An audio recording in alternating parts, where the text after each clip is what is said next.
मेरे भाइयों बहनों, आज हम मोदी की असलियत बताने जा रहे हैं।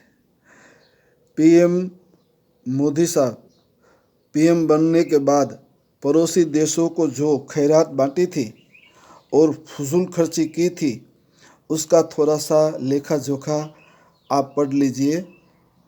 भूटान देश है, भूटान देश को 10,000 करोड़ रुपया दिया और मंगोलिया को 70,000 करोड़ रुपया दिया। बांग्लादेश को 15,000 करोड़ रुपया दिया। मॉरिशस देश को 5,000 करोड़ रुपया दिया। नेपाल देश को और अफ्रीकी देशों में 39 अरब रुपया दिया। सरदार पटेल स्टैच्यू के लिए 3500 करोड़ रुपया खर्च किया। उद्योगपतियों का ऋण माफ 5,55,000 करोड़ रुपया माफ। और मोदी की विदेश यात्राओं का खर्च 2,500 करोड़ से ज़्यादा। और बीजेपी का जो मुख्यालय जो दिल्ली के अंदर बना, उसका खर्च 350 करोड़ रुपया। मोदी और बीजेपी के विज्ञापन 1,05,000 करोड़ से भी ज़्यादा खर्चा।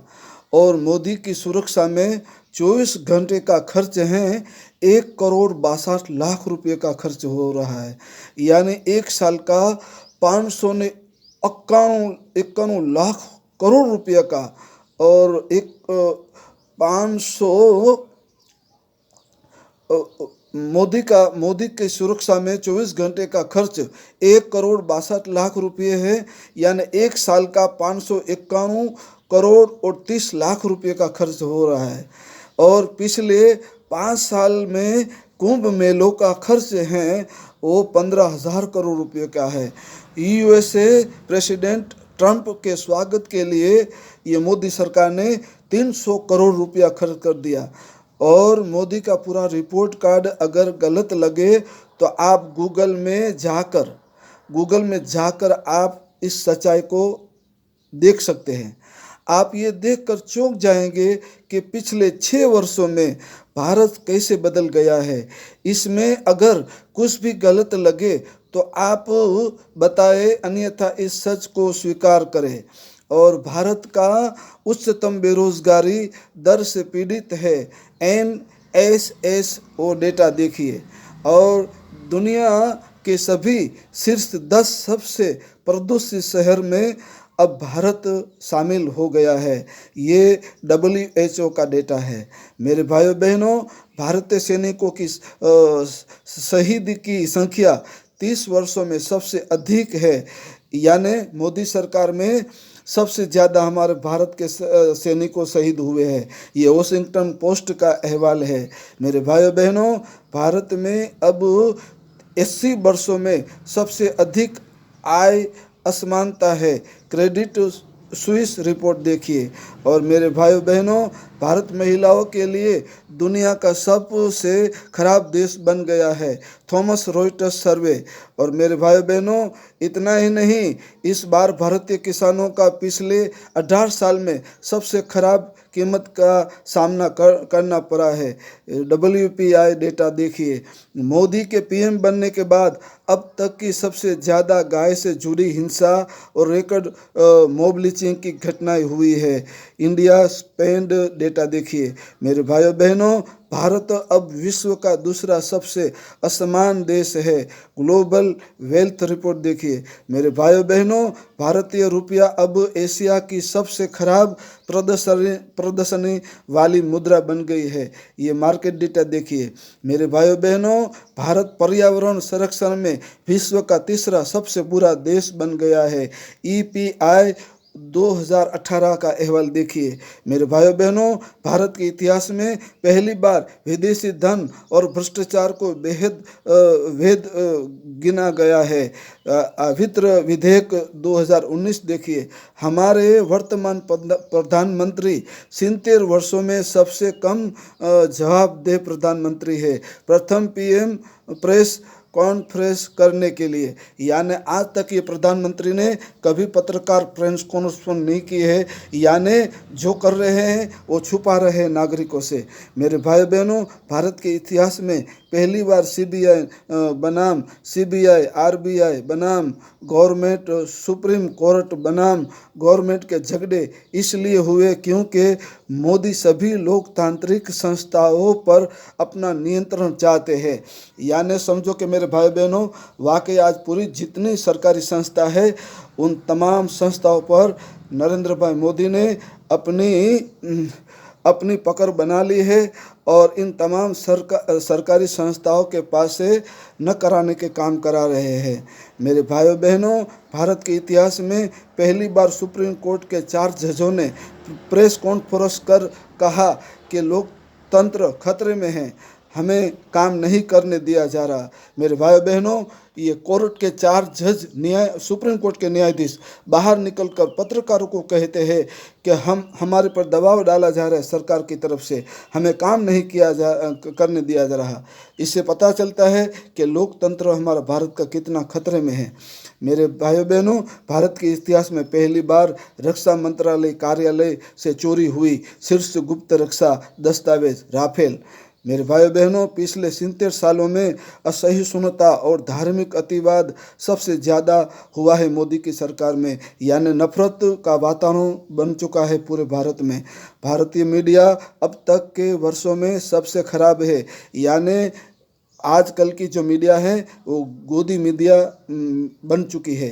भारत के इतिहास में पहली बार अगर आप मोदी सरकार की आलोचना करते हैं तो आप पर देशद्रोही का लेबल लगता है, जो कि बहुत शर्मनाक है। इस संदेश में जो कुछ भी कहा गया है वह जुमला नहीं है, ऊपर दिया गया सभी डेटा 100% सत्यापित फैक्ट से है। आप किसी भी बिंदु पर एक गूगल खोज करके उन्हें स्वयं स्थापित कर सकते हैं। हमारे भारत के साथ जो हुआ है उसकी वास्तविकता यही है। मोदी सरकार पिछले 70 वर्षों में सबसे खराब भारत सरकार है। देश को खड़ा करने में या किसी भी तरह का 2 कौड़ी का भी योगदान नहीं है मोदी सरकार का। इसे मोदी की सुरक्षा में 24 घंटे का खर्च 1,62,00,000 रुपये हैं, यानी एक साल का 591 करोड़ 30 लाख रुपये का खर्चा है। कुछ लोग कहते हैं कि 2019 का चुनाव भारत में होने वाला आखिरी चुनाव है, क्योंकि मोदी ने जीतने के बाद हमारे लोकतंत्र के सभी संस्थानों को अपने नियंत्रण में कर लिया है और एक तानाशाह बन गए हैं। लेकिन ये 2019 नहीं, अब ये 2024 है। लोग कहते हैं कि 2024 का ये आखिरी चुनाव है, अगर मोदी जीत गया तो फिर पूरी तमाम सरकारी संस्थाओं पर उसका नियंत्रण हो जाएगा। आज चोर और चौकीदार की बहस के बीच रोजी रोटी, शिक्षा, स्वास्थ्य, सुरक्षा, भ्रष्टाचार, काला धन, नोटबंदी, रोजगार, महंगाई आदि सभी मुद्दे उड़ गए हैं, छू हो गए हैं, क्योंकि आज मोदी ने सबकी नज़र गलत जगह पे लगा दी है, यानी नफरत का वातावरण बना दिया है। लेकिन ये तय है कि जब देश को बर्बाद करने वालों की सूची तैयार होगी तब इन 2 वर्गों का नाम सबसे ऊपर होगा, बिकाऊ मीडिया और मूर्ख अंधभक्त। ये दोनों मिलकर तानाशाह को उकसा रहे हैं। पहले चाय बेची या नहीं बेची इसका कोई सबूत आज तक नहीं मिला, पर देश जरूर बेच रहे हैं, उसके प्रमाण रोज बिकती हुई राष्ट्रीय संपदा को देखकर हमें दुख हो रहा है। मेरे भाइयों बहनों, लाल किला बिक गया, रेलवे स्टेशन बिक गए, एयरपोर्ट बिक गए, कोयले की खदानें बिक गई, रेलगाड़ी बिक गई, बंदरगाहें बिक गई और LIC बिकेगी, IDBI बिकेगी और एयर इंडिया बिकेगी। BSNL, एयर इंडिया तो बिक गई, BSNL बिकेगा, ONGC बिकेगा, इंडियन ऑयल बिकेगा, HPCL बिकेगा। साहब कहते थे देश नहीं बिकने दूंगा और देश को झुकने नहीं दूंगा। अब तो बस देश का नाम ही बचा है क्या खबर ये मोदी देश के नाम को भी बेच दे। बेचना बहुत आसान काम है। इस सरकार ने एक भी सार्वजनिक उपक्रम बनाया नहीं है। कोई बता तो दो, बनाया हो तो।